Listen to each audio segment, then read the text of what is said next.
Hema ji start हो गया। Ramraj TV का स्टार्ट हो गया। हाँ मैम। हाँ, तो Madhavi will play the song. तो अब आप you can make the link for Ramraj TV and put महर्षि गीता सत्संग, आज का डेट डालना और वो तीनों ग्रुप्स में भेज देना, ठीक है? ओके ओके ओके, हाँ।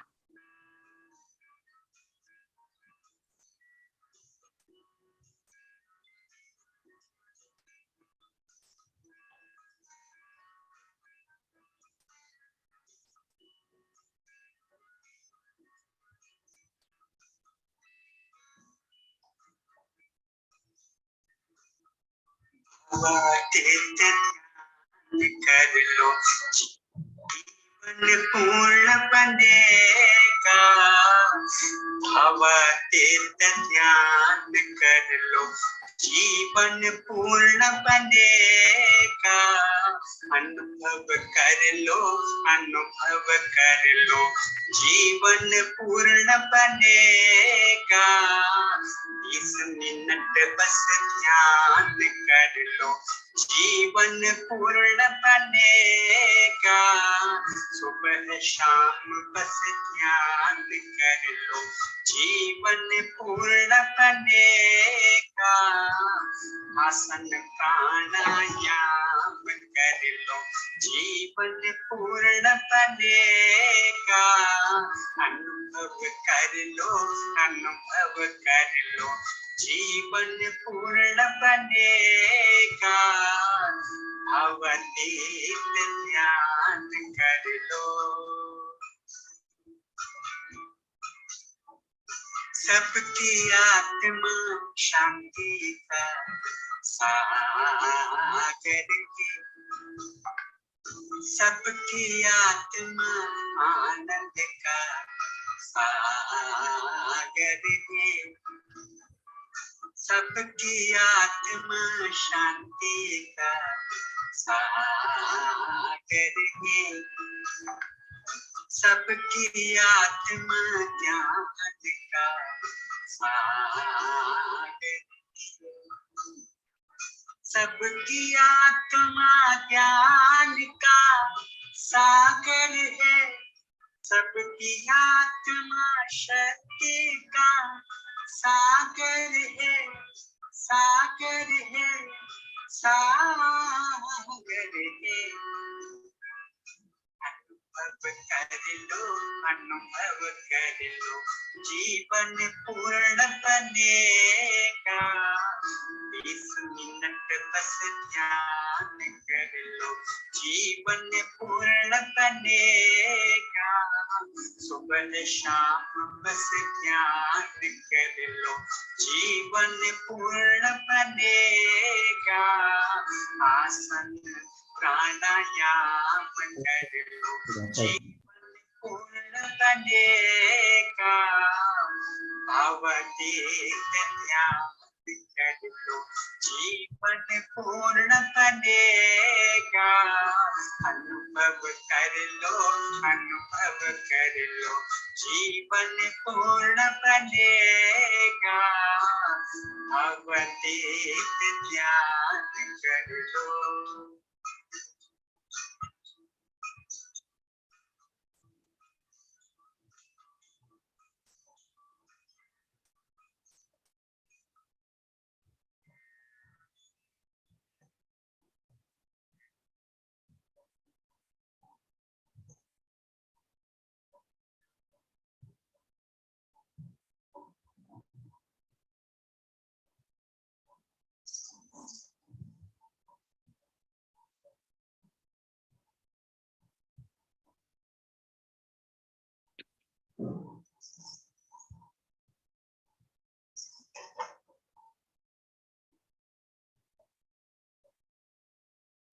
Jai Gurudev. Jai Gurudev, Hemaji. Nice to see you all. Ghanshyamji is here. And I noticed Jai Gurudev too. Anne is here. Asha is here. Very nice to see you all. So Sachin, did you send away the link? Yes, Hemaji, already Yes, sent it. yes, it's already live telecasted, Hemaji. Okay, good. Okay, so we will begin. We will begin soon.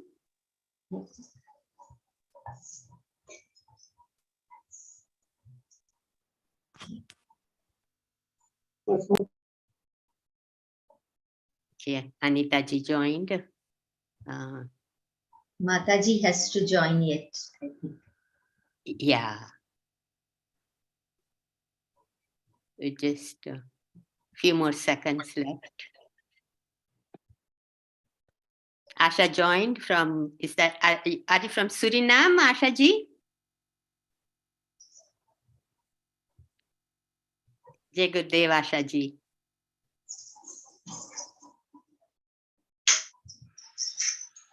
Okay. Madhavi, we can start. It is time. Yes, Hemaji. Jai Gurudev, a very warm welcome to all of you who are gathered here for our live session of Sri Gita Satsang. So once again, we take a dive into a small time frame of devotion, trying to learn what Bhagwan Sri Krishna is saying so that we can make it a way of our life. Before we go into the study of Bhagavad Gita, let me start with Sahana Vavatu. And can we have the Vedic pandits, Ghanshyamji? Can you start with Sahana Vavatu and then go with the Begin Mala verses 38 and 39 of chapter 2. Jai Gurudev. Om Sahana Bhavatu Sahana Bhunaktu Sahaviryam Parvabhai Tejashvina Bhaditamastu Mavirtishabhai Om Shanti Shanti Shanti.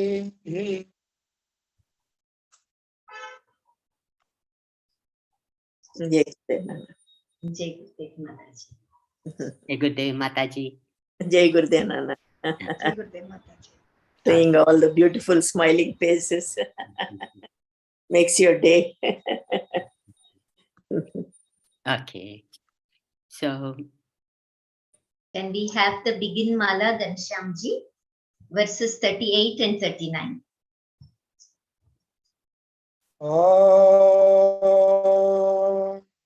Sukha Dukhe Shame Ketva Labha Labho Jaya Jayo Tato Yudhaya Yujyasva Naivam Papamavapsyasi Esa te bhiyata shankye buddhiryoge vimam sranu buddhya yukto jaya partha karmavattam prahasyasi. Om.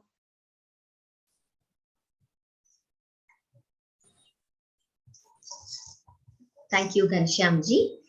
The last week, we had learnt verses 34 to 39. So we will, before we start the learning of verses 40 scheduled for this week, we will have a quick recap by Hemaji on whatever we have discussed in the last week. Hemaji, can we have a recap? yes. So, we have been studying Sankhya philosophy for the last few weeks. And we have learned that there are two aspects of life. One is the never-changing, imperishable absolute. It is Shashvata. Though we are not able to see, it is always there, supporting and guiding our lives. So that's one aspect which is always there. And the other aspect is relative. In this relative field, everything is always changing. Like our bodies are always changing from childhood to youth and to adult age, and then to old age, and then we drop the body. And then we take on a new body.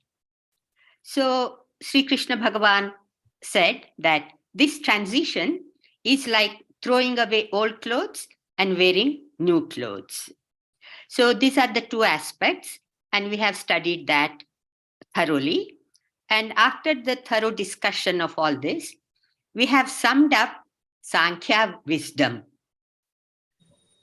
Along with this, we have also talked about the importance of following one's dharma, how to maintain equanimity in loss and gain.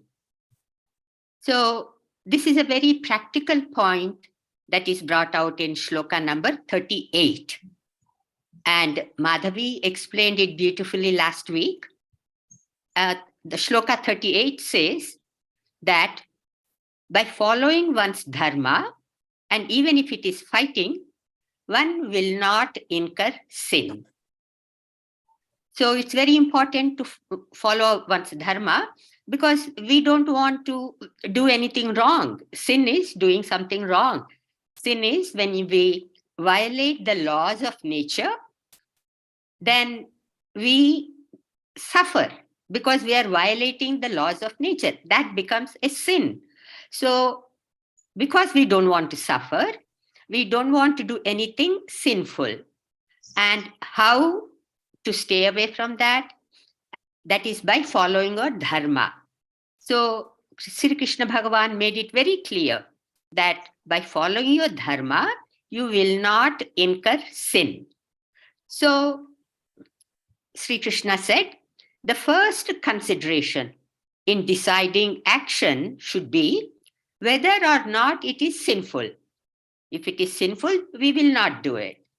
And by following dharma, we avoid doing sin. The other point that is brought out in this 38th shloka is that right or wrong, virtue or sin should be the primary consideration when deciding action. So we think if it is right or wrong. And we should not think in terms of what am I going to gain by doing this action, or what am I going to lose. So Sri Krishna Bhagavan is telling Arjuna that he should not think that, oh, I may lose the battle, so I don't want to fight, or if I fight, I get the kingdom. That's why I want to fight. It's not like that. The first consideration should be whether it is virtue or sin, whether it is right or wrong. For him, it is right because as Kshatriya, it is dharma to protect his citizens. So it would be right action for him to fight in order to protect his citizens, even though his life is in danger. So he should not think that, oh, if I fight, I may die, so I don't want to fight. So you don't think like that. That's what Sri Krishna is telling him. So we do right action and we follow our dharma. So this is the summary of what we have studied in the last session. And now we will start our discussion with verse 40. Madhavi, go ahead. Yes, thank you, Hemaji. Ghanshyamji, can we have the recitation of the Sanskrit part of verse 40?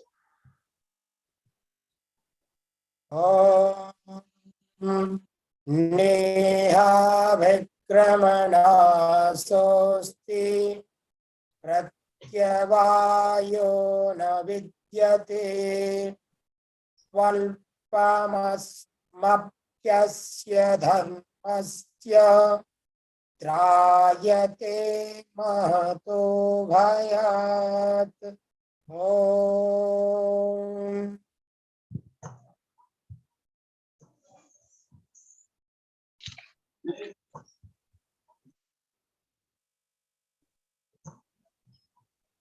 Anitaji, can we have the English? Okay. In this yoga, no effort is lost, no obstacle exists. Even a little of this dharma delivers from great fear. Obstacle, the Sanskrit word prati vaya also means any reversal of progress or any adverse effect. Dharma signifies the path of evolution. The practice of yoga is a direct way to evolution. Though the individual mind gains the state of cosmic intelligence, that unbounded state of universal being, which is the summit of evolution. Dharma is natural to man, and so is the practice of yoga, for it is in accordance with the very nature of the mind and brings fulfillment to life. That is why this yoga is the dharma of everyone. Shri Krishna Bhagwan's wonderful teaching in this verse brings great hope to mankind. On the way to eternal freedom, no effort is lost. Any effort on this path results in the goal. The process, having started, cannot stop until it has reached its goal. This is so in the first place because the flow of mind towards this state is natural, for it is a state of absolute bliss, and the mind is always craving for greater happiness. Therefore, as water flows down a slope in a natural way, so the mind flows naturally in the direction of bliss. Secondly, no effort is lost because for the mind to become blissful, no effort is needed.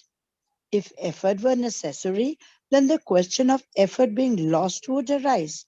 When an action is being performed, one stage of the process leads to another, which in turn gives rise to a further stage, so that when one stage has been reached, the previous stage is a thing of the past.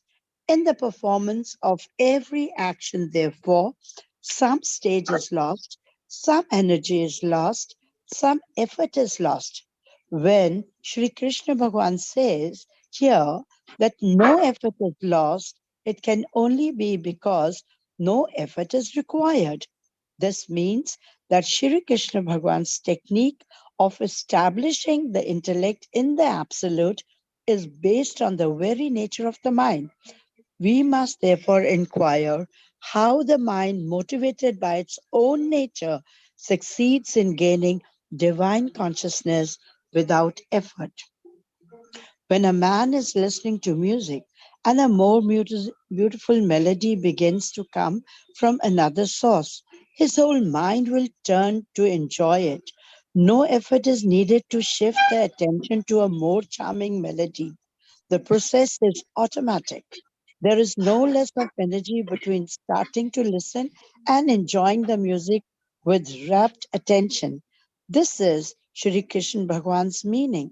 Since the field of eternal freedom is absolute bliss, and the process of uniting the mind with it, once having begun, comes to completion without loss of energy or effort. It does not stop until the experience is full, for no obstacle exists. Seen from this angle, the very beginning of the process is its fulfillment, for it is the movement of the mind to bliss. The end is found in the beginning. The very start of process brings the mind to the goal because according to Sri Krishna Bhagavan, there is no resistance on the way. There is no obstacle to surmount. It is the path of no resistance, a pathless path, a path whose goal is omnipresent. That is why a little of this delivers from great fear. Following the path of no resistance means that the technique of establishing the mind in the absolute has only to be started. And from that point, deliverance from suffering follows. The very start in this direction relieves the man from great fear in life. To establish the mind in the absolute, says Shri Krishna Bhagavan, very little, if anything, has to be done. This is because not even the natural direction of mind has to be changed. The mind wanders from one object to another, and it wanders not for the sake of the object itself, but for the possibility of happiness that the object provides.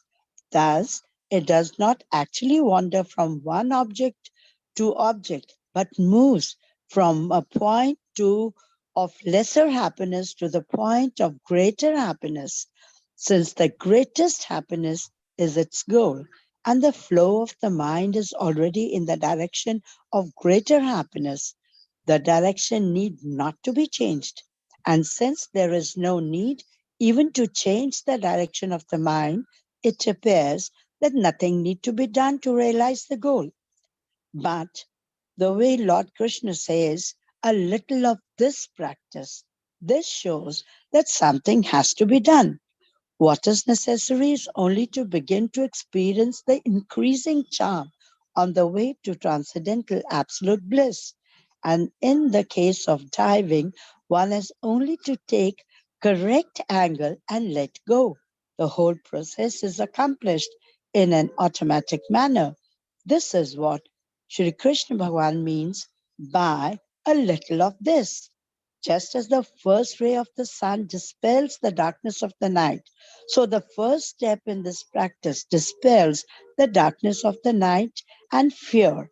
But although the first ray of the rising sun is able to dispel the darkness of the night, the sun still continues to rise because its nature is not only to remove darkness, leaving the atmosphere dimly lighted, but also to shine forth in splendor and illumine the whole earth, the glory of the sun in its full midday light. Sri Krishna Bhagavan clearly means that the path of divine unfolding is so simple and natural that the process, once having been consciously started, encounters no obstacles. Quickly, it produces an effect strong enough to enlighten the mind and release a man from all negativeness in life, from fear of the cycle of birth and death. This is a noble way of enlightening the aspirant. This is a confident assurance of results from the very beginning of the practical teaching. Arjuna is told the nature of the technique and the results that will follow from its practice so that he may know in advance what it involves. Realization is not something that comes from outside. It is a revelation of the self, in the self, by the self. The revelation cannot occur unless a man gives himself completely to it, and then it happens by itself. But in order to be able to give himself completely to it, he has to know at least two things. First, that it is within his power to accomplish, and secondly, that its accomplishment will be of use to him. This is why Sri Krishna Bhagavan speaks the word of this verse. Arjuna is being prepared for the direct experience of reality, which wipes out all uncertainties and brings stability to life. Here, Krishna Bhagavan proclaims to him the simplicity of the approach to the divine and at the same time describes its result. Why is it that in the modern world, this spiritual practice has faded into the background of life? The answer lies in the wrong interpretation of verses such as this and the consequent spread of a misguided view of reality, which has persisted for many years, centuries.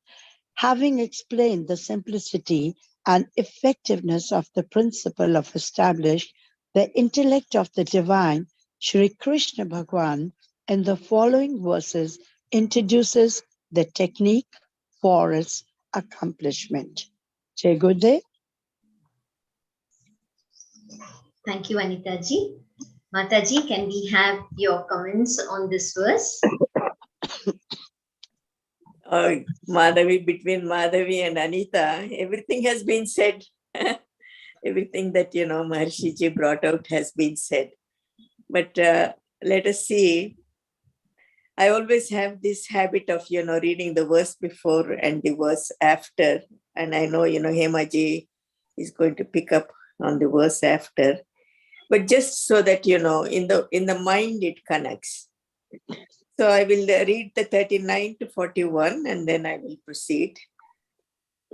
This which has been set before you is understanding in terms of Sankhya. Hear it now in terms of yoga. Your intellect established through it, O Partha. You will cast away the binding influence of action. Verse number 40. In this yoga, no effort is lost. No obstacle exists. Even a little of this dharma delivers from great fear. Now, this is Hemaji's verse, but I'm going to just, touch it.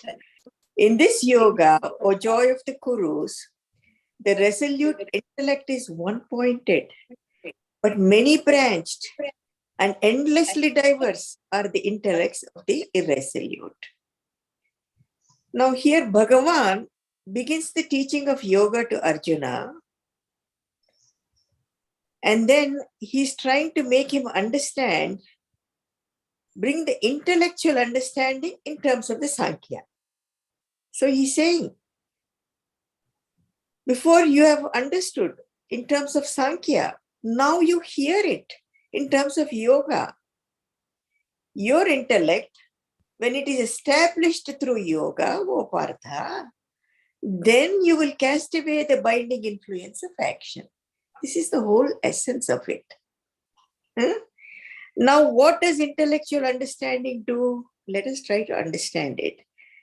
The intellectual understanding of reality, it brings conviction to a man. What is this conviction? That there is the existence of a nobler and more permanent field of life that lies beyond the phenomenal existence. This conviction has to come. And this conviction will come through the intellectual understanding of the Sankhya.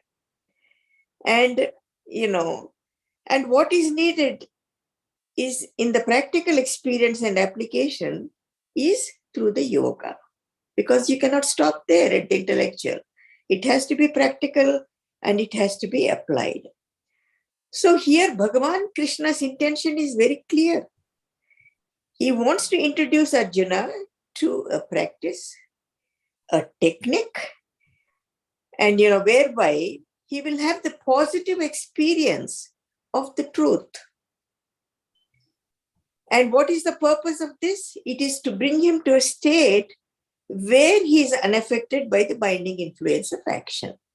All he wants to do is take away this binding influence of action from Arjuna. So he has to reveal the truth. Now Bhagavan says, yoga, the path of union, is a direct way to experience the essential nature of reality. And what is this essential nature of reality? Of who you really are. This reality is described and understood intellectually in Sankhya. Now, the importance of yoga is it presents the practical aspects. So one is the intellectual aspect and the other is the practical aspect. Both have to be known. Otherwise, one will not be inspired to do what is needed to be done. The importance of the technique of intelligent teaching is from Bhagavan because it's illustrating in this intelligent teaching, he is bringing out the intelligence of a technique of the yoga. He's giving a practical aspect of this. And what is this intelligent technique of teaching? Here he's taking the subject. Who is this subject? Arjuna. He's first introducing him to the knowledge and its result and making it clear in one stroke.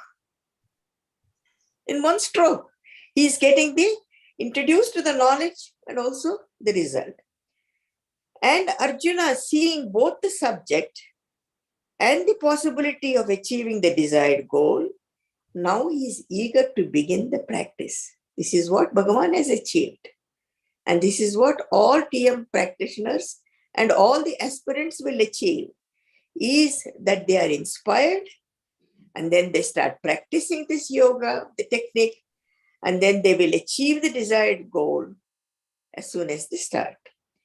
And Bhagavan is assuring Arjuna that he will cast away this binding influence of action, karma, as a result of this intellect becoming established in the yoga.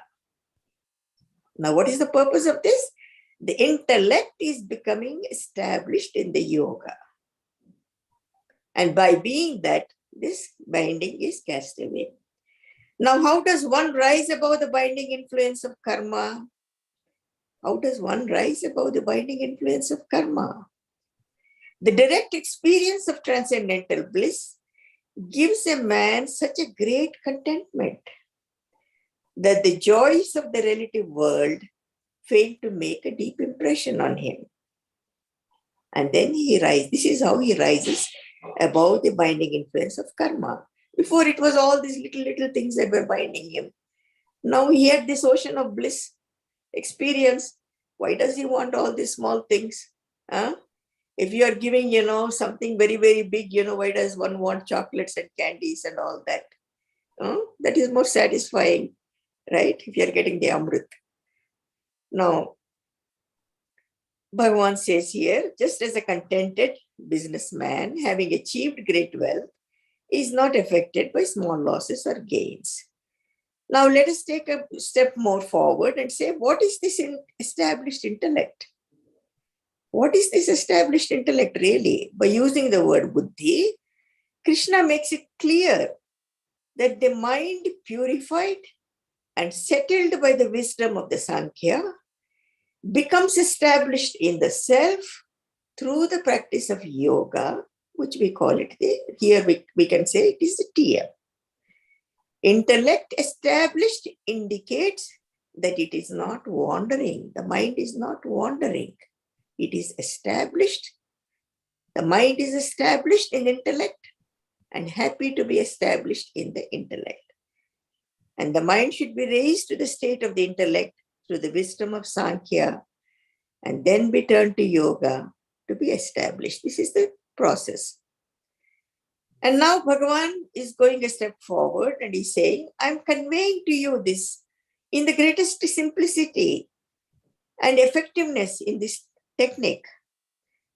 And I'm about to give it to you, which will establish you in complete contentment, in the state of eternal freedom, and remove you from the bondage of karma. This is for every seeker. It's not just Arjuna. In this, Bhagavan is saying, in this yoga, no effort is lost and no obstacle exists. Even a little of this dharma delivers you from great fear. This is very important to understand. No obstacle exists. So the Sanskrit word for the obstacle is pratyavaya, and it also means any reversal of progress or any adverse effect.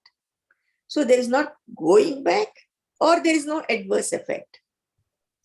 So the obstacle is removed in a simple way. The second thing is, he's talking about the dharma. Because he says even a little of this dharma delivers from great fear. And here dharma signifies the path of evolution. And the practice of yoga is a direct way to evolution. Through it, the individual mind gains the cosmic intelligence and that unbounded state of the universal being, which is the summit of this evolution or the summit of this dharma. So now we begin to connect all these words, the yoga. What is the relationship of yoga and dharma? And he says there is no difference. Yoga is the dharma of everyone. And Bhagavan further says, Arjuna, no effort is lost. So it brings great hope to mankind on the way to his eternal freedom. No effort is lost. The process having started, it cannot stop until it has reached its goal. This is so natural for the mind to flow towards a state of absolute bliss, which is the Atma. So no effort can be lost. All you have to do is The process continues till it reaches its goal. Why? Because the mind is always craving for greater happiness.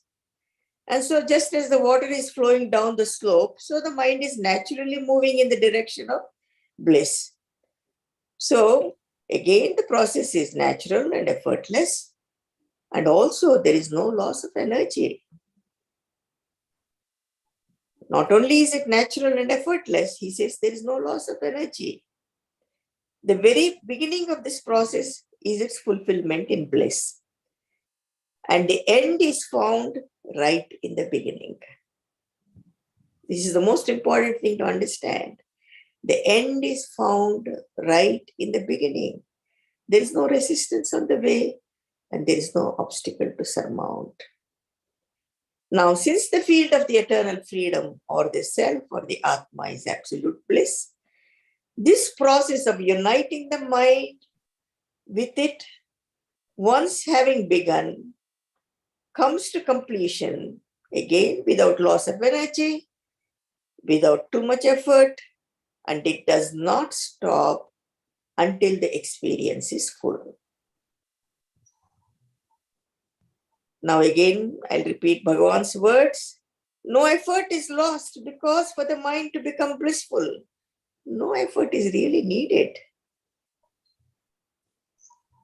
It is the path of no resistance, a pathless path, a path whose goal is omnipresent. And that is why a little of this delivers from great fear.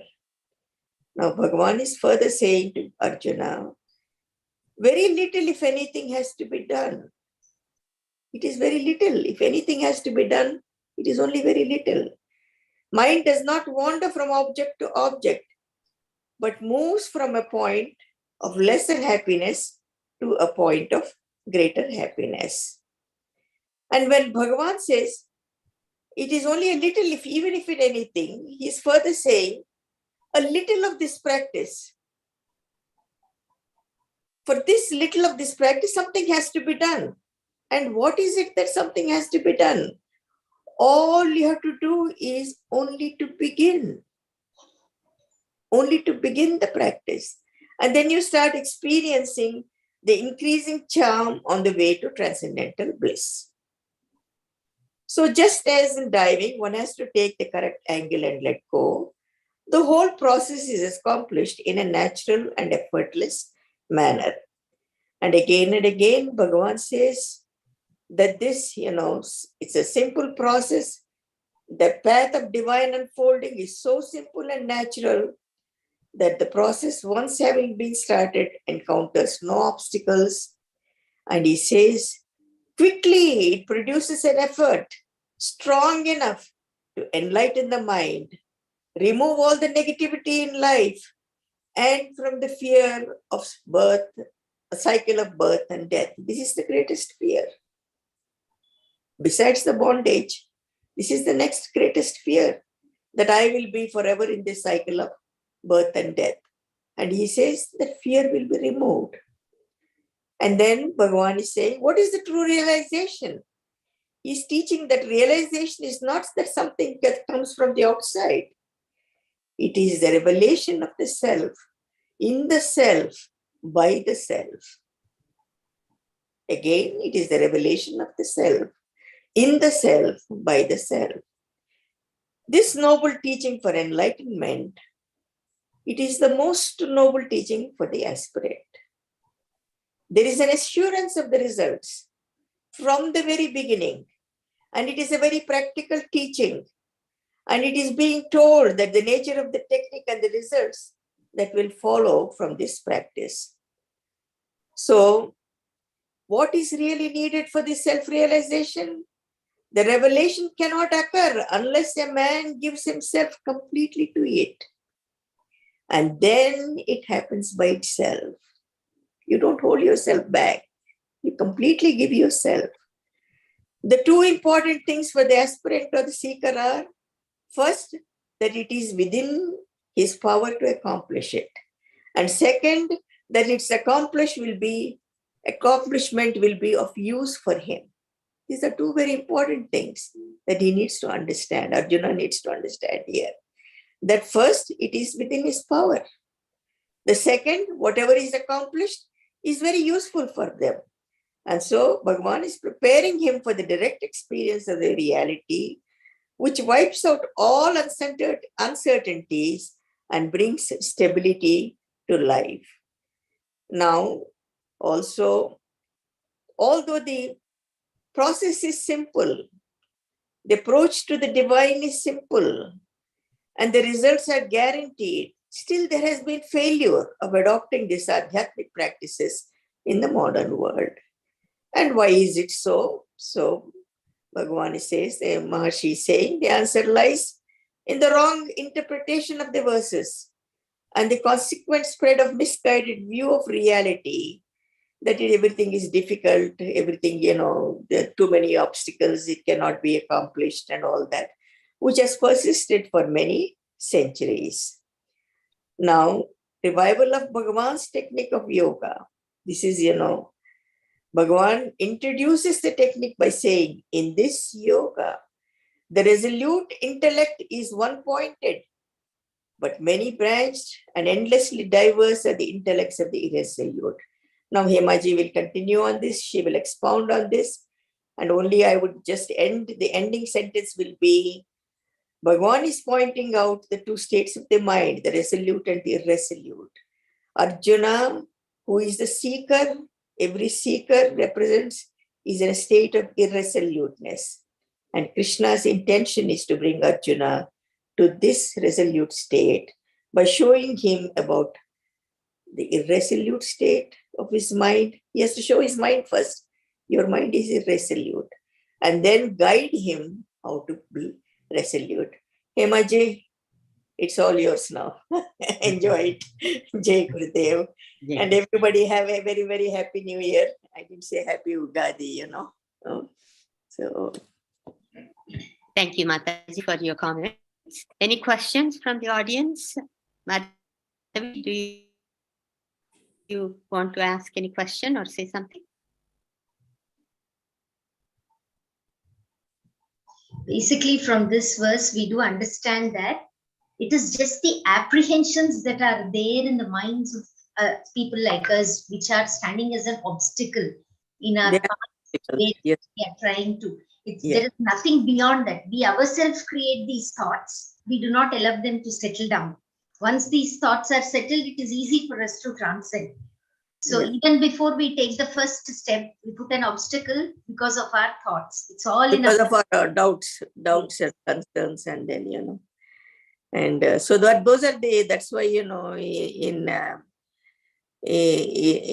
Patanjali Yoga Shastra and all these things everywhere, it is said the mind is the greatest obstacle, because it is that's why it's always like, Mr. Doubt. Something it brings out why it should not be done, why it cannot be done, So if one can come to some conclusion with that, that's why, I think when one reads the Sankhya Yoga, a lot of those doubts can be settled, and then they're able to take the next step. So I think, that's why Bhagavan immediately, he didn't waste time. He brought the Sankhya Yoga and he said, hey, this is what you are, beyond doubt. Okay. Okay. So, Madhavi, shall we move on now? Shall we go ahead with the scientific research for this? Yes. Yeah, please do it. Yes. Go ahead, Madhavi. Yes. Coming to talk about the scientific research that has been verified by this verse. There was a 3-month prospective study that was conducted for the managers at a medical equipment company. And it was found that those who have learned and practiced transcendental meditation technique, they have actually exhibited certain qualities in terms of their, the leadership practices that they have exhibited, and the productivity that they have given, and also the relations that they have maintained in their work environment. Apart from that, it was also observed that there was a greater vitality, greater mental health, higher job satisfaction, and less of anger. So these are basically indications on how they could organize their thought process in their minds. So the main point of this verse, which states, no effort is lost and no obstacle exists. It is basically talking about improved productivity and performance in business, increased efficiency and productivity, improved problem solving ability, and also it is showing faster processing of the cognitively they are able to process any sort of complex information in a faster pace. So this is the scientific research that has been verified by this verse.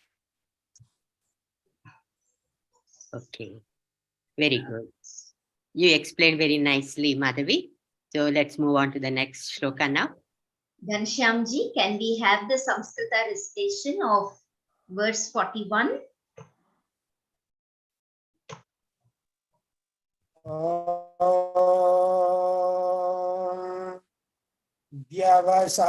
व्यवसायात्मिका बुद्धि रेकेह कुरुनन्दन बहुशाखा ह्यनन्ताश्च बुद्धयो व्यवसायिना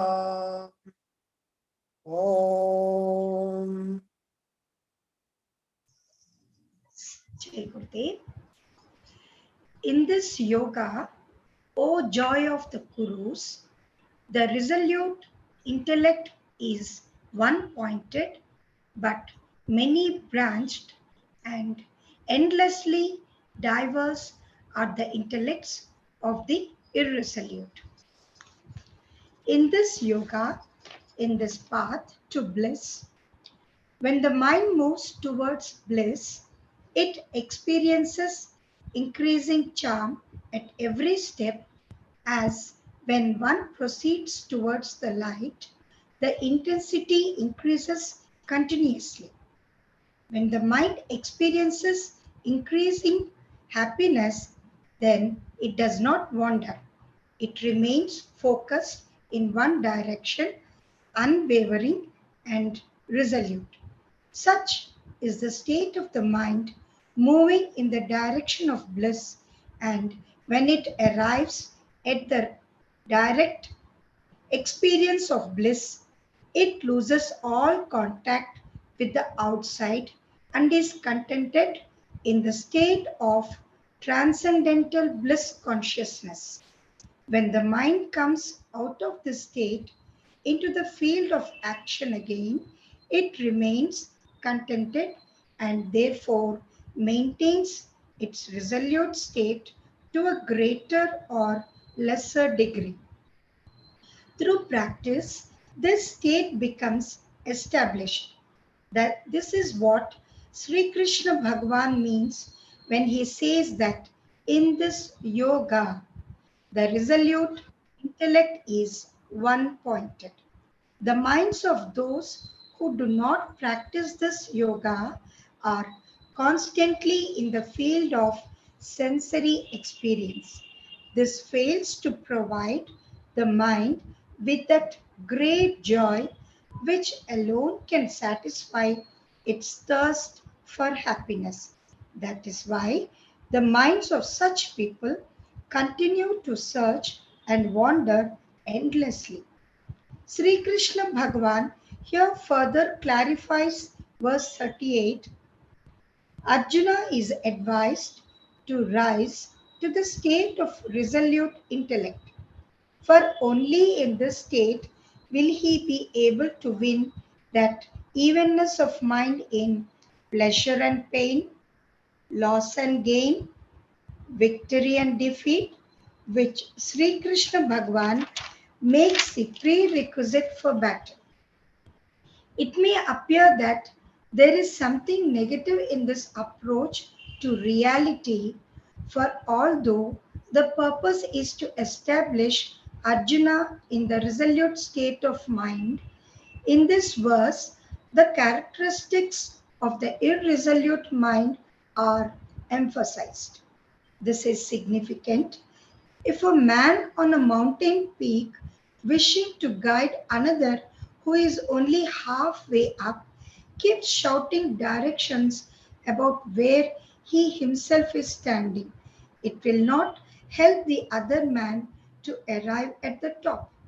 The direct way of guiding him up is first to tell him where he is and describe his surroundings, thus making him aware of his own position, and then to guide him to the peak.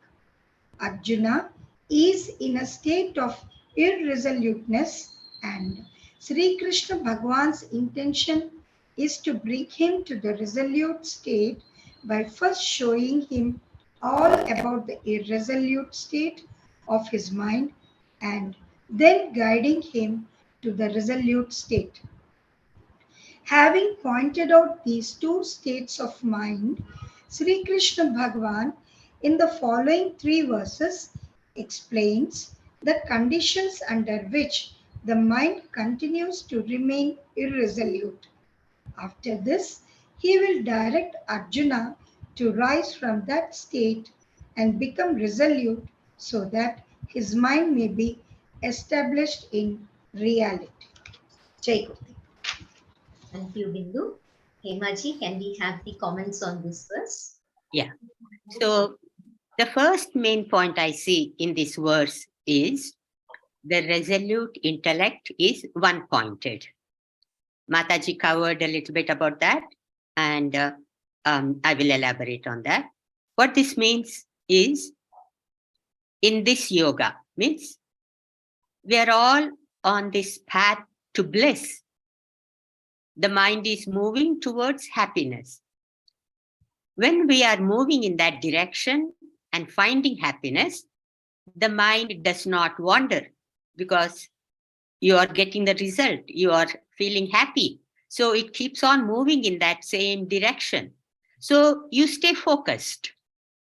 And when you arrive at the direct experience of bliss, it loses all contact with the outside world and it's content.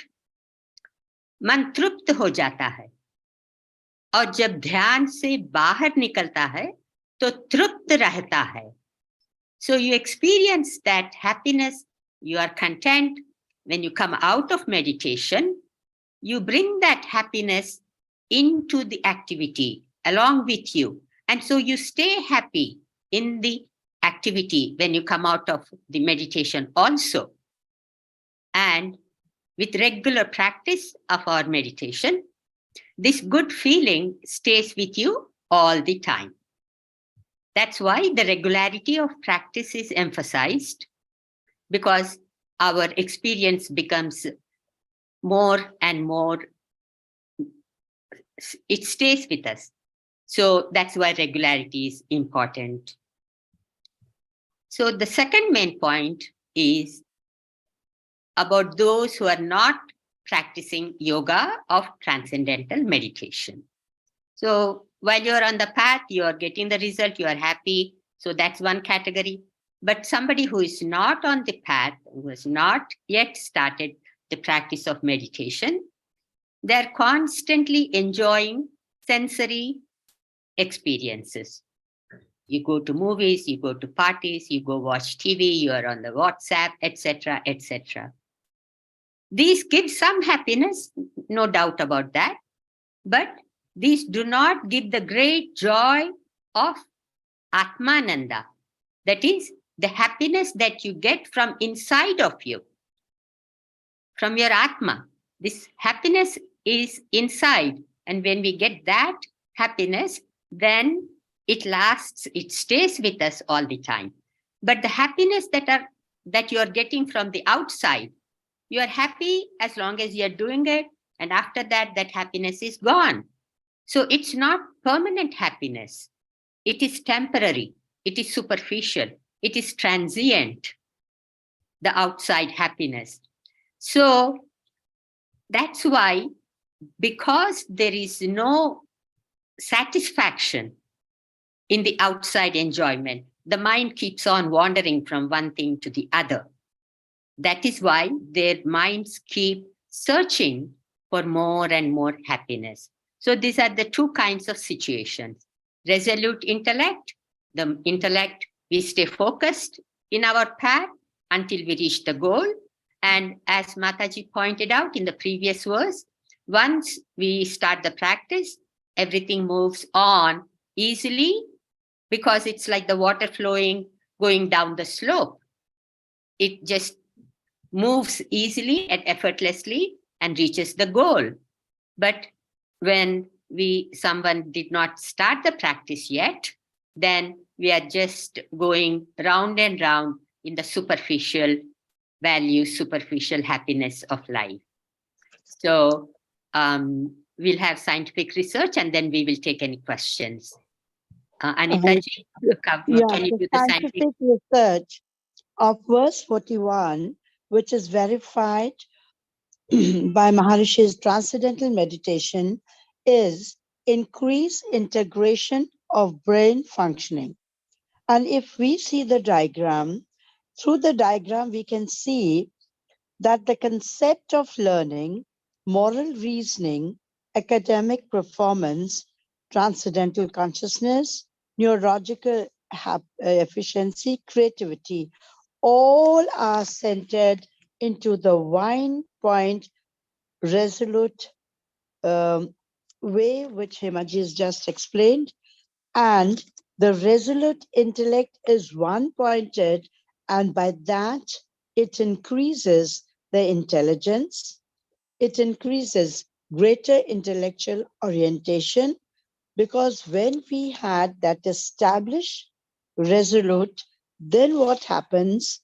Then we do not search for an artificial stimulation from outside so that we get an object and we are happy, and the object is not there, then we are not happy, because that is the short-living happiness. So the most important point here, the scientific research also says that when we are in resolute intellect, then the intellect which controls the mind takes our mind towards transcending ourselves in one-pointedness. And here is where all our intelligence that we have is used in such a great manner. So this also goes as a benefit of TM, Transcendental Meditation, and of course it is proved by the scientific research. Thank you, Jai Gurudev.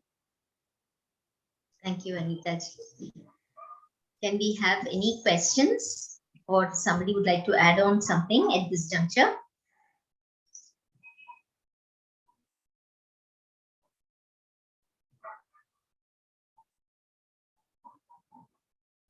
Okay, we can move on now. Yes. Ghanishamji, can we have the Samskrita recitation of verse 42? Om Yamimam Pustitam Vacham Pravadam Kyavipaschitah Vedavadarata Partha Nanyadastiti Vadinah. Om.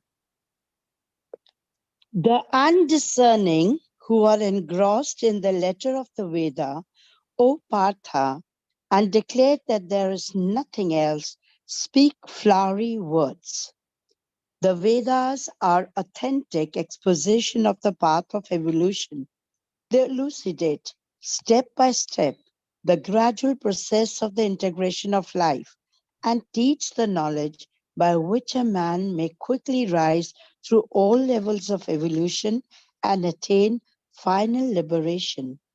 To enable a man to profit by this great wisdom of life, the Vedas advocate a course of disciplined action and thought. The discipline of action is dealt with in those chapters collectively called Karma Kand, which means pertaining to action, while discipline of mind is set forth in the chapters called Upasana Kand, which means pertaining to the mind in relation to reality. The nature of the supreme reality and of life's fulfillment forms the subject of the chapters collectively called Jnana Kand. which means pertaining to knowledge. The purpose of the Vedic Karmakand is to establish the code of action that will bring success and prosperity in this life and hereafter.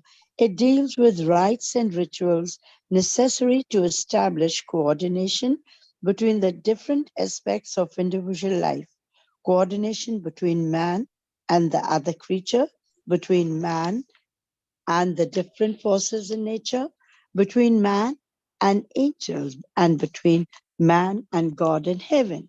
It is great practical wisdom of the highest order. It deals with the innumerable types of action and unfathomable nature of their influence. When those who are learned in this field begin to enlighten others, their discourse is both fascinating and positive. Their exposition of the theory and practice of the rites and rituals is so complete in itself and so decisive and precise in its nature as to be completely authoritative.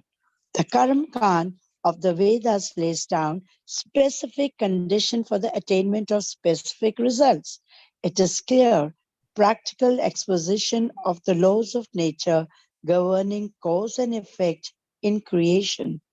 Innumerable are the aspirations of man, innumerable the objects to be attained, innumerable also are the ways and means of acting to attain these ends. The purpose of Karmakand is to bring about the coordination of the mind with body and with the forces of nature in such a way that it results in progress to a high level and an improved quality of life. The purpose of Upasana Kand is to bring about coordination of mind with the inner forces of nature and the ultimate transcendental being in such a way that it results in the integration of life. In this and the following two verses, Shri Krishna Bhagavan refers to Karma Kand, and then in 45th verse, he brings out the glorious practical aspect of Upasana Kand, that of bringing the diffused mind to a resolute state, in order that it may establish in reality and may live it, thereby fulfilling the purpose of the Jnana Kand of the Vedas.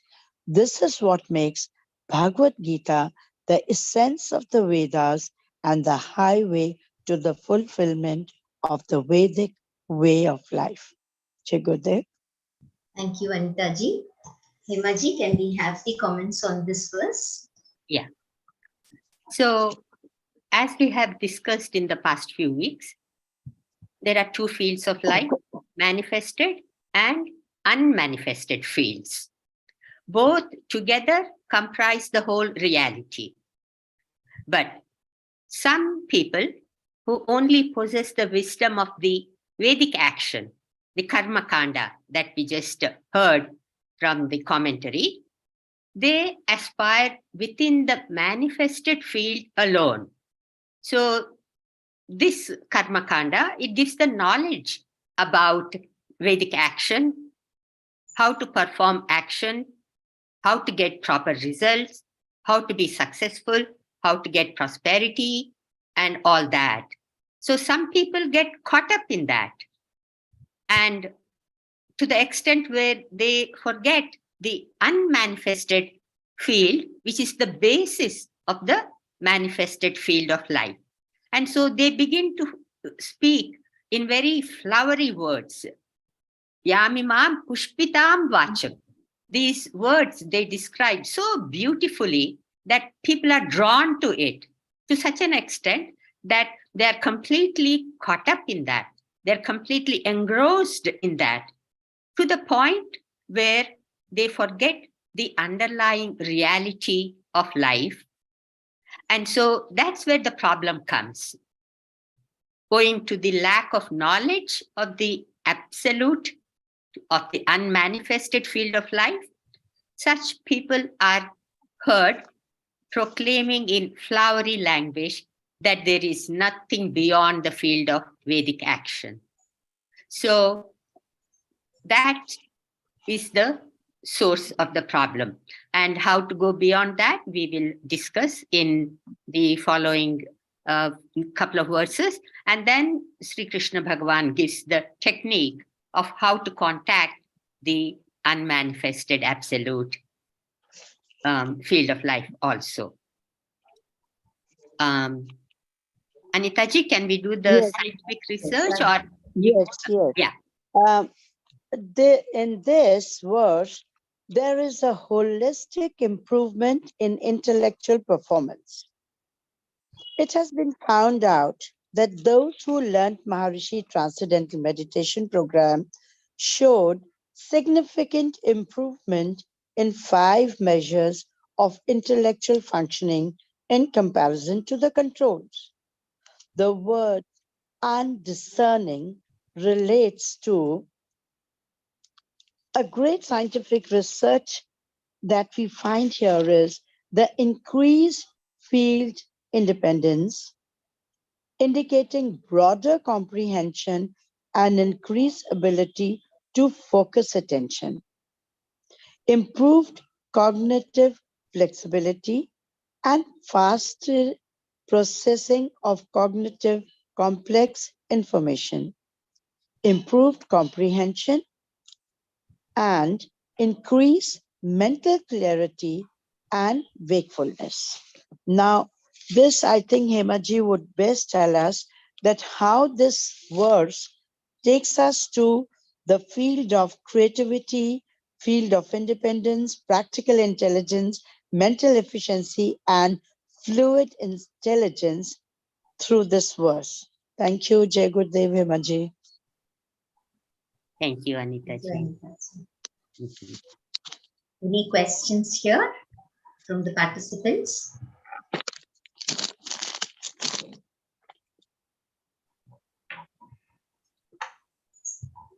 So we can move on to the next one, Madhavi. Yes, Hemaji. Ghanshyamji, can we have the Samskrita recitation of verse number 43? O Kama Mana Swargapara Janma Karma Phala Pradha Kriya Vishesha Bahula Bhogeshwarya Gatim Prati Om. Jai Gurudev. Filled with desires, with heaven as their goal, their words proclaim birth as the reward of action and prescribe many special rites for the attainment of enjoyment and power. This verse speaks of the tendency of man to resort to Vedic rites for the sake of a better life and greater worldly joys. The result of being engrossed in worldly desires is that one remains in the cycle of birth and death. For the joys of the senses can never satisfy. They involve man more and more and thus keep him in bondage. There being no chance of lasting contentment, the cycle of birth and death continues. The following verse reveals the loss that occurs when the mind becomes entangled in these joys which enrich life only with material gains. Jai Gurudev. Thank you, Vinay. Hemaji, can we have the comments on this verse? Yeah, this is a little bit of a repetition of what we have already discussed, that the joys of senses can never satisfy.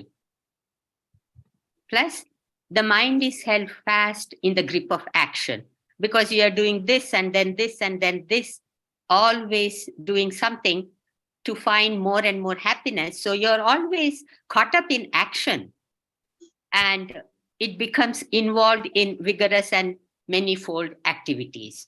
So what happens that you're always in action and you're not taking time to go back to rest. Rest and activity is what is balancing for life.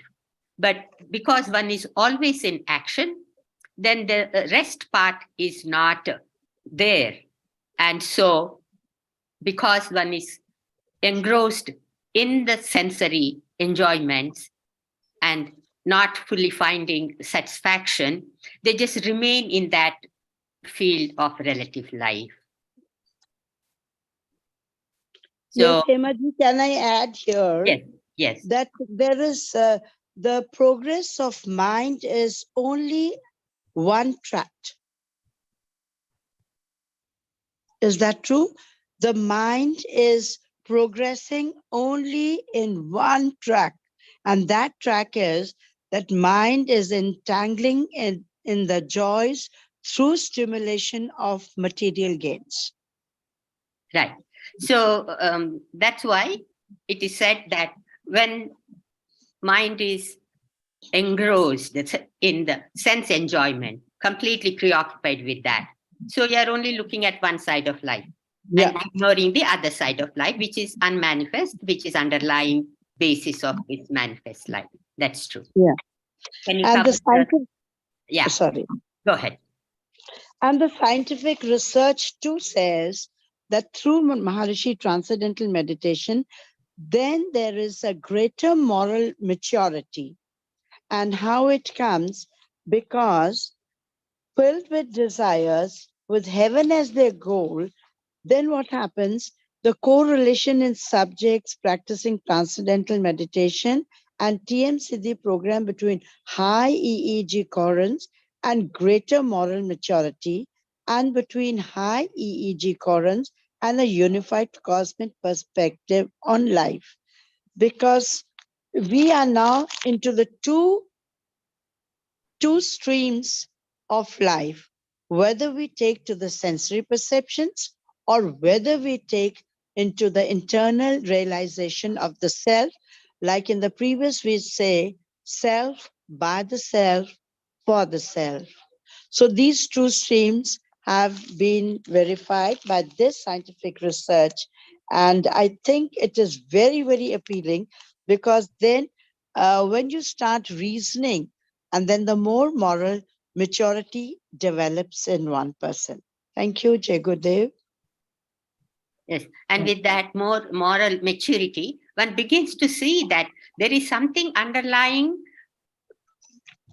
On the surface, we something, but beyond that, there is something else that is upholding what we see. So with this increase in moral maturity, this reasoning comes. So this is very good scientific research correlation between what we studied in the shloka and the scientific research. Very good point is brought out. Thank you, Anita ji. This verse also reminds us of a beautiful verse by Adi Shankaracharya. You know, whenever a desire, man is having a desire and that desire is not satisfied, it leads to anger and unsatisfaction, that the desire is not satisfied. So he states a beautiful verse, Kama krodhancha lobhancha dehe tishtanti taskaraha jnana ratnapaharaya tasmad jagrata jagrataha. He says, these 6 enemies are within you. They steal your jewel of knowledge. Better be aware of that.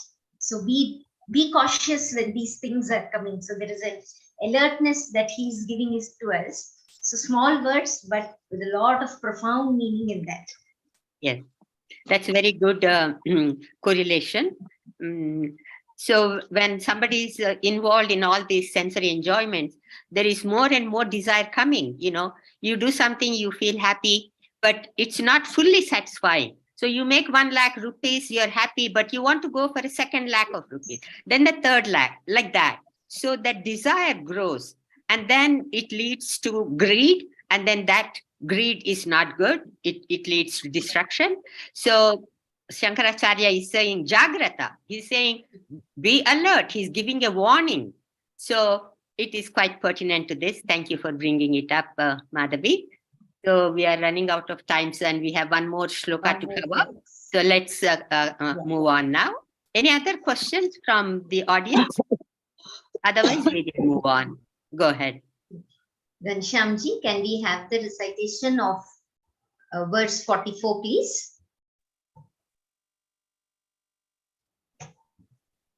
ॐ भोगेश्वर्यप्रसक्तानां तया प्रहतचेतसां व्यवसायात्मिका बुद्धिः समाधौ न विधीयते ॐ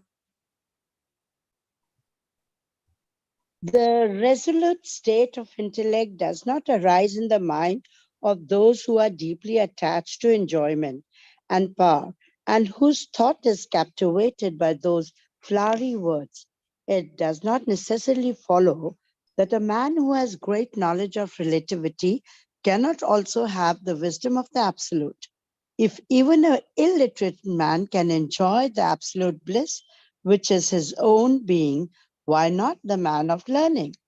The verse objects not to the worldly enjoyment and power, not to the Vedic wisdom of action, which is the way of gaining such enjoyment and power, but to the mental state of being engrossed in them that is produced by hearing the glory of the Vedic rites.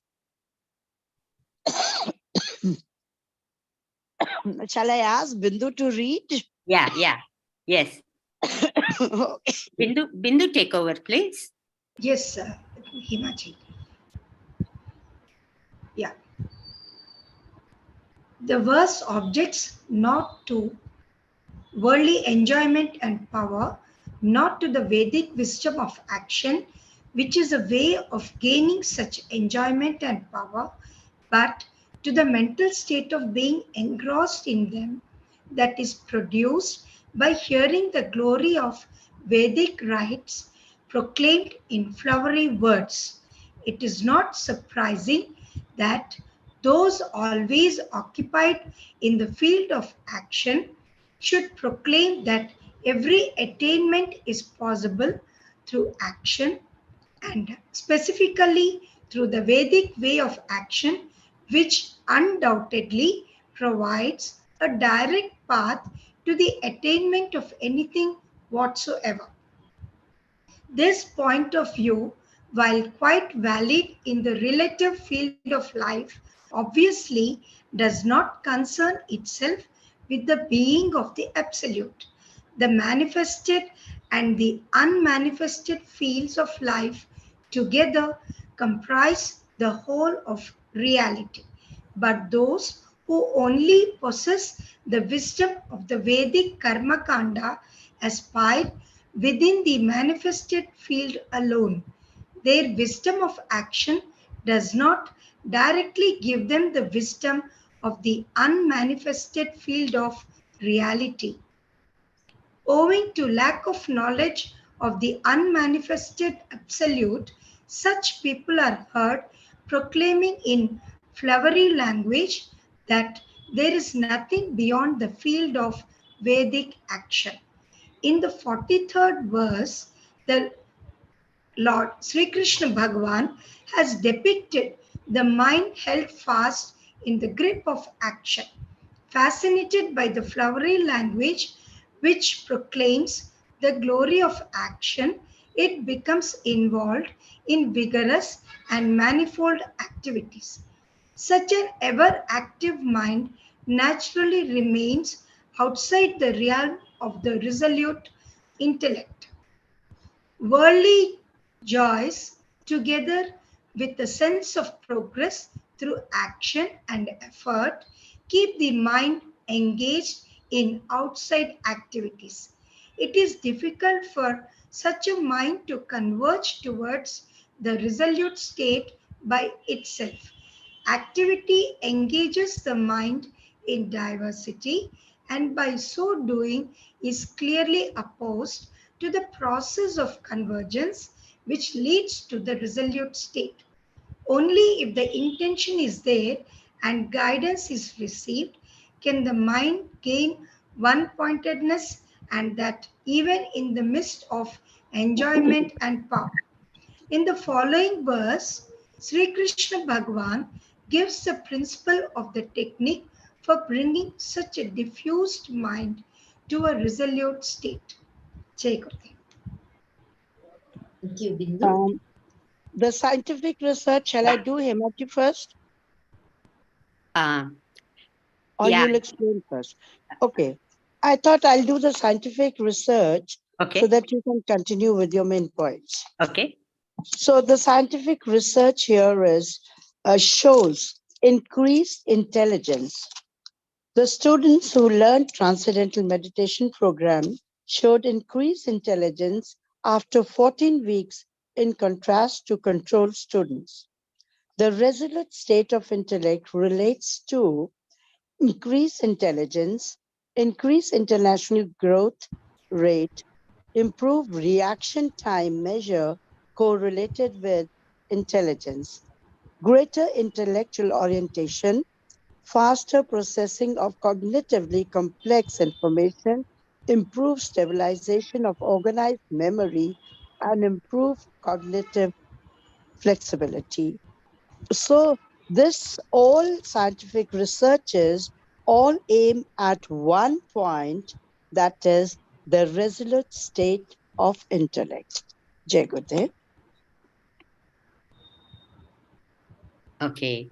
So the same theme is continued in this verse as the last two verses, in which we have been talking about how one, when is engrossed in worldly enjoyment, his intellect is irresolute.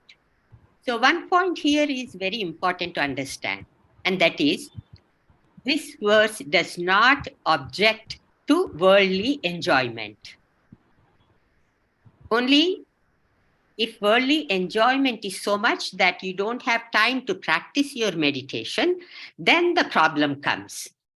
So when we have a balance of meditation, 20 minutes meditation in the morning and evening, and rest of the day, you do whatever you want to do. You go to school, or you work, or whatever you are usually doing. So when you maintain that balance, it is good, it is progress.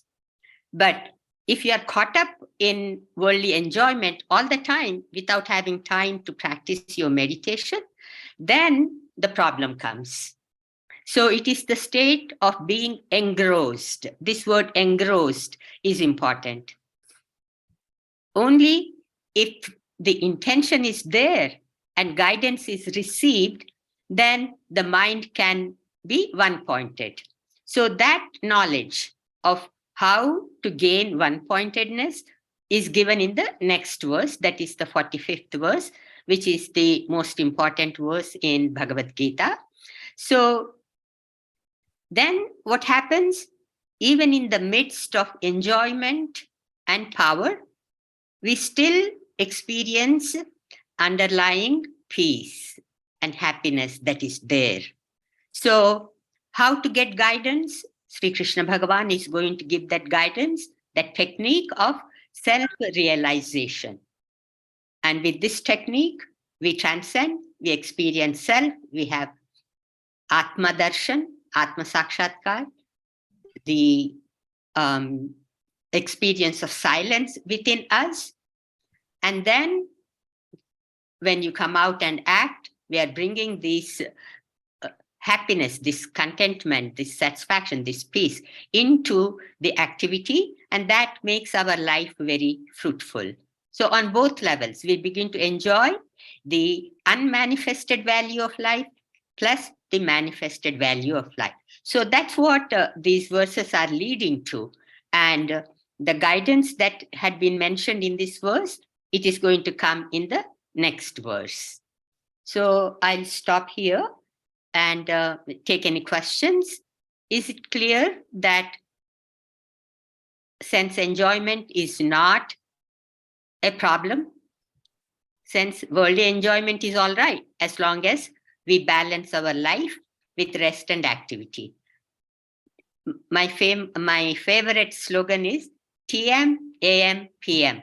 So as long as you do your meditation morning and evening, you can do anything else in the daytime, in between. So when we do that, then that will bring fulfillment to life.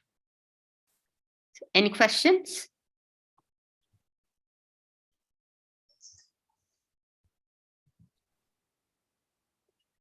So, Madhavi, let's move on. We only have about 10 minutes. So we will do 5-minute meditation and 5 minutes Vedic chanting, and then we will close. Sure. Okay. Thank you. Can we ask all of you to just mute yourself so that we can have a short meditation for 5 minutes? Thank you.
Jai Gurudev.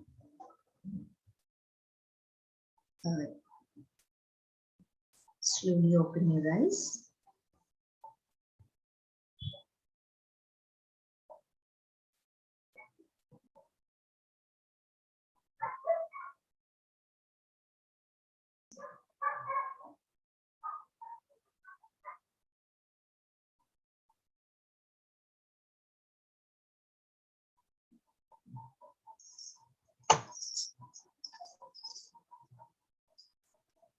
जय गुरुदेव। घनश्याम जी, पहले 20 श्लोक करना, फिर आखिरी श्लोक करना।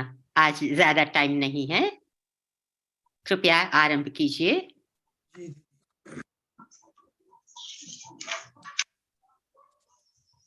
ओ पार्थाया प्रतिबोधितां भगवता नारायणेन स्वयं व्यासेन ग्रथितां मध्ये महाभारतम् अद्वैतामृतवर्षिणीं भगवतीम् अष्टादशाध्यायिनीम् अम्बा त्वामनुसन्तदामि भगवद्गीते भवद्वेषु यं ब्रह्मा वरुणेन्द्ररुद्रमरुतः स्तुवन्ति देव्यस्तवैर्वेदैः साङ्गपदक्रमोपनिषदैः गायन्ति यं सामः ध्यानास्थिततद्गतेन मनसा पश्यन्ति यं योगिनो यस्यान्तं विदुषुरासुर देवाय तस्मै नमः। ॐ श्री परमात्मने नमः। अथ द्वितीयोऽध्यायः। संजय उवाच तं तथा कृपयाविष्टम् अश्रुपूर्णकुलेक्षणम् विषीदन्तमिदं वाक्यम् उवाच मधुसूदनः। श्रीभगवाच कुतस्त्वाकश्मलमिदं विषमे समुपस्थितम् अनार्यजुष्टमस्वर्ग्यम् अकीर्तिकरमर्जुन क्लेब्यम् आश्मगमः पार्थानेतत्त्वय्युपपद्यते क्षुद्रं हृदय दौर्बल्यं त्यक्तोत्तिष्ठ परन्तप। अर्जुन उवाच कथं भीष्ममहं शाक्ये द्रोणं च मधुसूदन इषुभिः प्रतियोत्स्यामि पूजार्हान् गुरून् हत्वा हि महाभावान् श्रेयो भोक्तुं भैक्षमपीह लोके हत्वार्थकामास्तु गुरुमिहैव भुङ्क्ति भोगान् रुधिरप्रदिग्धान् न चैतद्विद्मः कतरन्नो गरीयो यद्वा जयेम यदि वा नु यानेव हत्वा न जिजीविषामस्तेव स्थिताः प्रमुखे धार्तराष्ट्राः कार्पण्यदोषो प्रहतस्वभावः पृच्छामि त्वां धर्मसंचेताः यच्छ्रेयस्यान्निश्चितं ब्रूहि शिष्यस्तेऽहं साधि मां त्वां प्रपन्नम् न हि प्रपश्यामि ममानुपद्यात्यच्छोकमुच्छोषणमिन्द्रियाणाम् अवाप्य भूमावसपत्नमित्थं राज्यं सुराणामपि चाधिपत्यम्। संजय उवाच एवमुक्त्वा हृषीकेशं केशः परन्तप न योत्स्यैति गोविन्दा तूष्णीं बभूवः। तमुवाच रसः प्रहसन्निव भारत सेनयोरुभयोर्मध्ये विषीदन्तमिदं वचः श्रीभगवानुवाच असोच्चानन् वसोचस्त्वं प्रज्ञावादांश्च भाससे गतासून् गतासूंश्चानाति पण्डिताः न त्वैवाहं जातु नासं न त्वं नेमे जनाधिपाः न चैव न भविष्यामः सर्वे वयमतः परं देहिनोऽस्मिन् यथा देहे कौमारं यौवनं जरा तथा देहान्तरप्राप्तिर्धीरस्तत्र न मुह्यति मात्रा स्पर्शेया शीतोष्णसुखदुःखदाः आगमापायनित्यास्तिक्षस्व भारत यं हि न व्यथयन् पुरुषर्षभ धीरं सौम्यतत्त्वाय कल्पते नासतो विद्यते भावो न भावो विद्यते शतः उभयोरपि तस्त्वनयो तत् अविनाशि तद्धि येन शरममिदं ततं विनाशमप्ययस्यास्यानर्हति अन्तवन्तैमे देहा नित्यस्योक्ता शरीरिणः अनाशिनो प्रमेयस्य तस्माद्युध्यस्व भारत ययेनं वेत्ति हन्तारं यश्चैनं मन्यते हतम् उभौ तौ न विजानीतो नायं हन्ति न हन्यते न जायते म्रियते वा कदाचित् नायं भूत्वा भविता वा न भूयः अजो नित्यः शाश्वतोऽयं पुराणो न हन्यते शरीरे हरिः ओम् जय गुरुदेव. Verse number 72 also, Ghanshyamji, the last verse. वेदा विनाशिनं नित्यं ययेनमजमप्ययम् 72 एषा ब्राह्मी स्थिति पार्थ आखिर श्लोक 72 श्लोक द्वितीय अध्याय में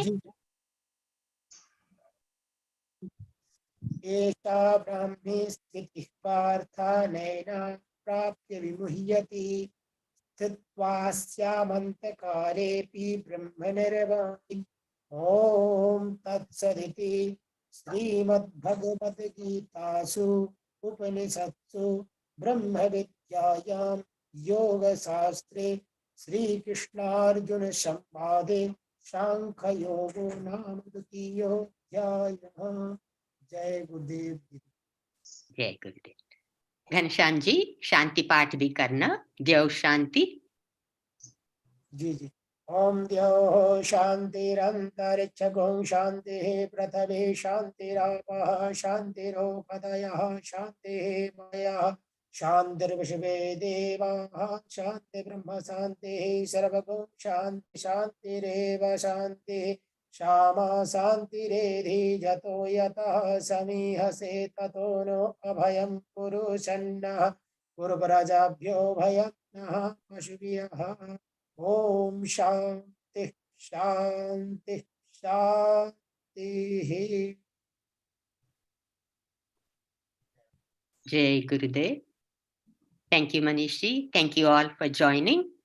Let us all come on camera and say Jai Gurudev to Maharishi ji together. Happy to see Bela join. Jai Gurudev Bela. Padma join. Lalita. Rohit. Jai Gurudev. Nice to see you all join. Rohit, after a long time. Padma also, long time. Nice to see that you joined. 2 weeks, school heavy work. I know. I know. So many things to do. Jai Gurudev Bela. Okay, so we will end the meeting now. We'll join. Jai Gurudev. We'll join. We'll meet. Jai Gurudev. Jai Gurudev. So next Friday, same time we'll meet again. Yes, Jai Gurudev. Jai Gurudev. Jai Gurudev Hemaji. Jai Gurudev.